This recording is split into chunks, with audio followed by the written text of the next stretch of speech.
안녕하세요. 장동호 미래스탁의 박시장입니다. 9월 24일 증시 마감 시장에 대해서 말씀을 드리겠습니다. 코스피는 2631.68포인트 1.14% 상승 마감했습니다. 미국과 중국의 금리 인하 기대에 기관이 5696억 순매수하면서 기관의 순매수에서 상승 마감했습니다. 외국인은 3669억을 순매도했습니다. 코스닥은 767.35포인트 1.62% 상승 마감했습니다. 외국인과 기관이 순매수하면서 상승 마감했는데요. 외국인은 905, 기관은 685을 순매수했습니다. 미국과 중국에서 금리 인하에 따른 훈풍이 유입되면서 양시장이 상승했습니다. 전날 미국에서 주요 연준 인사들의 금리 인하에 대한 긍정적인 발언들이 나오면서 또 중국인민은행 총재의 지준율 인하 및 1조 이안 약 189조 4천억 원의 중국의 인민은행의 유동성 공급 계획 발표가 있으면서 상승하는 모습이었습니다. 이 발표 즉시 중국 증시 급등과 함께 코스피도 상승폭을 확대를 했습니다. 또한 금리 인하로 유동성 여건이 완화한 가운데 최근 지수 하락폭이 컸던 코스닥에도 온기가 전달됐습니다. 원달러 환율은 1394.90원 0.07% 4시 30분 기존은 하락을 했습니다. 중국 경기 부양 이하나 연동에 따라서 하락하는 모습이었습니다.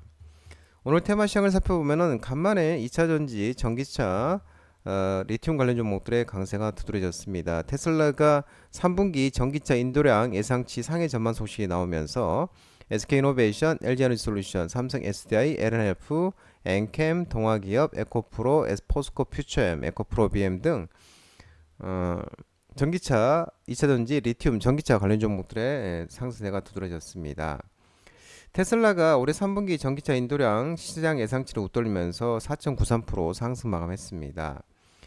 미국 금융 전문 매체 베런스에 따르면 투자은행 바클레이스의 애널리스트가 테슬라의 3분기 인도량이 약 47만 대에 달할 것으로 예상했고, 이는 금융정보업체 패티셋이 집계한 시장의 평균 추정치 약 46만 대보다 많고 전년 동기 대비 43만 5,059대보다 약 8% 증가 수준이라고 합니다.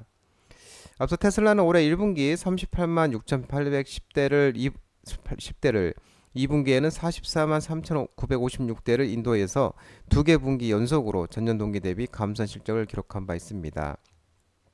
한편 테슬라는 또 오늘 10월 2일께 3분기 인도량 실적을 발표할 예정이고, 오는 10월 10일 자율주행 기술 적용한 로보택시, 무인택시 사업 계획도 공개될 예정입니다.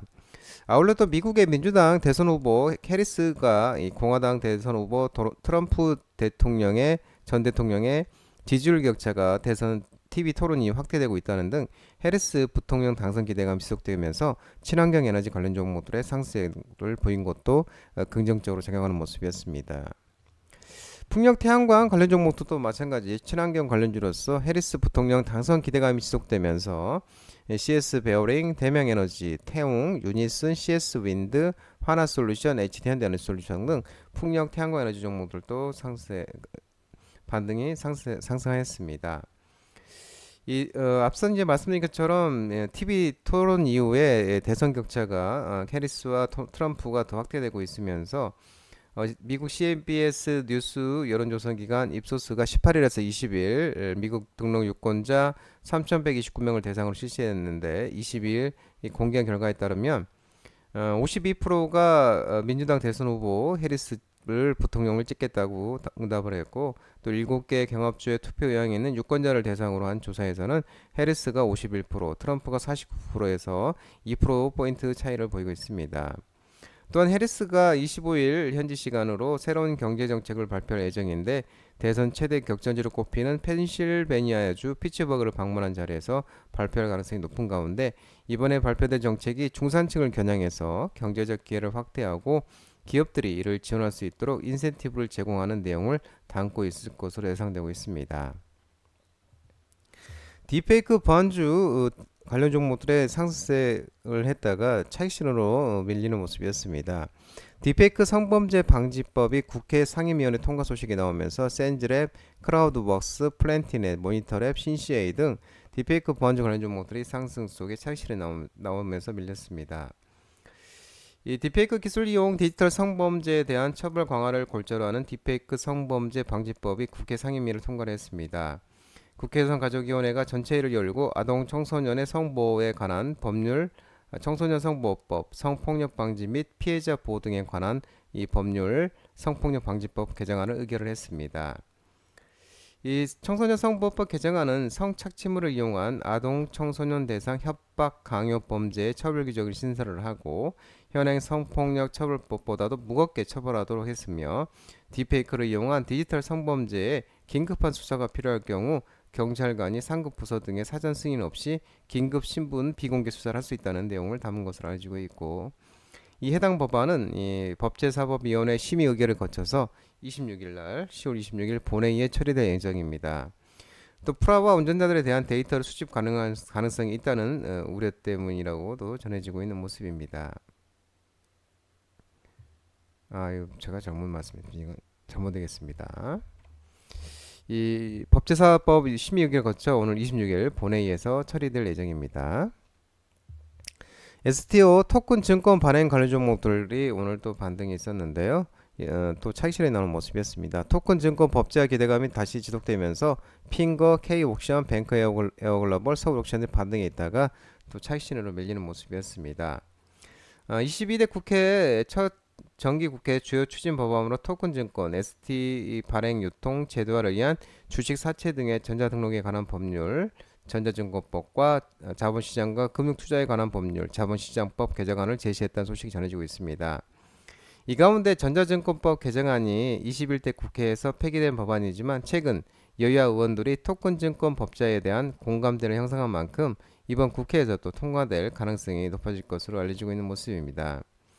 아울러 한국경영자정보협회 디지털자산연구회가 오늘 26일 제1회 디지털자산 STO 포럼 조찬 간담회를 개최할 예정이고, 이번 간담회에는 김재석 국민의원과 학계, 법조계, 산업계 전문가 등 22명이 참석할 예정이며, 김재섭 의원이 STO 관련 개정안을 공개하기 전에 현장의 목소리를 듣고 업계와 소통하기 위해 마련한 자료로 알려지고 있는 모습입니다. 온실가스 탄소 배출권 관련 종목들의 오후에 반등이 있었습니다. 온실가스 국제감축 사업 확대 소식에 캐시코트렐, 에코프로 HN, 후성, 그린케미칼이 반등이 나온 모습이었습니다. 온실가스 환경부는 온실가스 국제감축 사업 운영 규정 제정안을 오늘 25일부터 20일간 행정예고한다고 밝혔습니다. 이번 제정안은 온실가스 국제감축 사업을 위탁받아 추진하고 있는 한국환경공단, 한국수자원공사, 수도권 메리지관리공사 등 전담기관의 효율적인 사업 운영 및 관리를 위해 마련됐다고 합니다. 국제가스 감축 사업의 범위는 온실가스 감축 설비의 설치 투자를 지원하는 투자 지원 사업, 사업 추진 가능성을 검토하는 타당성 조사 지원 사업, 국내 기업이 해외에서 온실가스를 감축하여 생산한 국제 감축 실적을 구매하는 구매 사업 등으로 분류되고 있습니다. 한국환경공단, 한국수자원공사, 수도권 메리지공사 등 이 세 개의 기관들이 사업 계획을 수립해서 환경부에 보고해야 하고, 관련 예산이 국회에서 의결을 확정되면 계획도 확정되는 겁니다. 환경부는 국제감축 사업은 기후변화 문제를 효율적으로 해결하는 방안이라서 국제감축 사업으로 국내 기업이 외국에 진출할 수 있도록 노력하겠다고 밝혔습니다. 교육 온라인 교육 관련 종목들의 오늘 오후에 반등이 있었습니다. 내년 AI 교과서 도입 기대감에 아이스크림 에듀, 엔진능률, 옹진 싱크백, YBM넷, 메가MD 등 교육 온라인 관련 종목들의 반등이 있었습니다. 정부가 내년 3월 AI 인공지능 디지털 교과서 전면 도입을 추진하면서 관련 사업을 영위하고 있는 아이스크림 미디어와 비상교육 등 교육 관련 기업들의 수혜를 입을 것이라는 관측이 나오고 있습니다. AI 디지털 교과서는 다양한 콘텐츠를 AI 기술 종목을 통해서 학생 스스로 개별 수준과 특성에 맞춰 학습할 수 있도록 하는 맞춤형 교과서로, 정부는 내년부터 초, 중, 고교 일부 과목에 AI 디지털 교과서를 도입할 예정입니다. 우선 내년 3월부터 초등학교 3, 4학년과 중1, 고1을 대상으로 영어, 수학, 정보 과목 등 일부 과목이 도입되며 단계적으로 대상 학년과 과목이 확대될 예정입니다. 현재 146종의 심사본이 접수됐고, 교육부는 검정심사 결과를 발표한 뒤에 이에 신청, 수정본 검토 등 보완 작업을 거쳐서 11월 29일 최종 결과를 확정할 계획이라고 합니다. 철강 주요 종목, 철강 중소형, 석유화학 관련 종목들의 상승세가 오후에 강세를 나타냈습니다. 중국이 지급 준비율 0.5포인트 인하 예고 속에 경기 부양 기대감에 현대제철, 포스코홀딩스, 동국CM, 동국제강, 동국산업, TC스텔 등 철강 관련 종목들, 그리고 롯데케미칼, 하나솔루션, 대한유화, 금호석유 등 석유화학 관련 종목들의 강세가 나타났습니다. 중국이 경기 부양책으로 지급 준비율을 인하카드를 꺼내면서 대표적 중국 경기 민감주인 화학, 철강업계에 대한 기대감이 커지고 있습니다.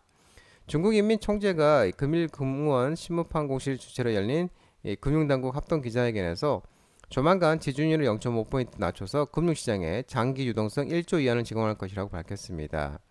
올해 안에 시장 유동성 상을 보고 시기를 택해서 지준율 추가 인하할 수 있다고 강조를 했고, 신규 주택과 기존 주택의 주택대출 금리, 첫 주택과 2주택의 대출 최저 계약금 비율을 각각 같은 수준으로 맞추겠다는 등 부동산 경기를 직접적으로 부양하는 금융정책에 대한 언급도 내놨습니다. 특히 철강업계에서는 세계 최대 철강 생산국인 중국이 감산에 나서면 국내 우리나라 업체가 반사이익이 얻을 것이라는 기대감도 긍정적으로 작용하고 있습니다. 최근 중국 정부가 신규 제철소 건설을 금지하는 방침을 내놓는 등 중국이 감산을 하면서 철강값이 안정될 것으로 전망되고 있고, 철강석 가격 하락도 실적 개선으로 이어질 수 있다는 기대감도 나오고 있습니다.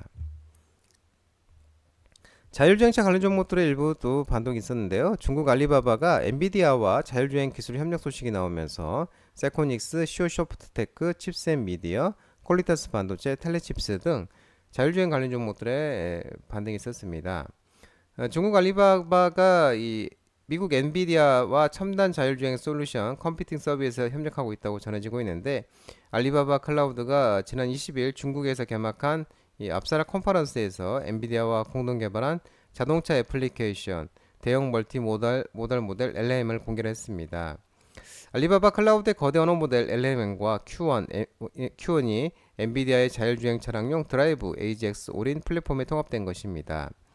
알리바바 클라우드 LLM이 엔비디아의 드라이브 자동차 플랫폼에 통합된 것이 처음으로 해당 플랫폼의 니오토, 지리차의 지커, 샤오미의 전기차 등 주요 전기차 제조사들이 차세대 차량을 구동하기 위해서 이용하고 있다고 전해지고 있습니다. 테슬라 로보택시 기대감도 지속되고 있고, 테슬라는 다음 달 10월 10일 날 자율주행 기술을 적용한 로보 무인택시 공개 행사를 진행할 예정입니다. 장동훈 미래스탁 전화번호는 166-3797입니다. 하지만 자본시장법 개정으로 인해서 이 번호는 수신 거부, 착신 거부가 되어 있기 때문에 참고만 하시기 바랍니다. 끝으로 장동훈 대표 유튜브 채널 구독과 좋아요 많이 부탁드리고요. 알림 설정을 꼭 해두시기 바랍니다. 유튜브 채널 아래 보면은 공유가 있습니다. 공유, 소개 링크 많이 부탁드리고요. 유튜브 장중 라이브 무료 방송 진행하고 있으니까 혼자 하기 힘드신 분들이나 도움이 필요하신 분들은 언제든지 오셔서 많은 도움 받아가시기 바랍니다. 오늘 시장도 모든 분들 고생 많으셨고요. 남은 시간 평안한 시간 되시기 바랍니다. 감사합니다.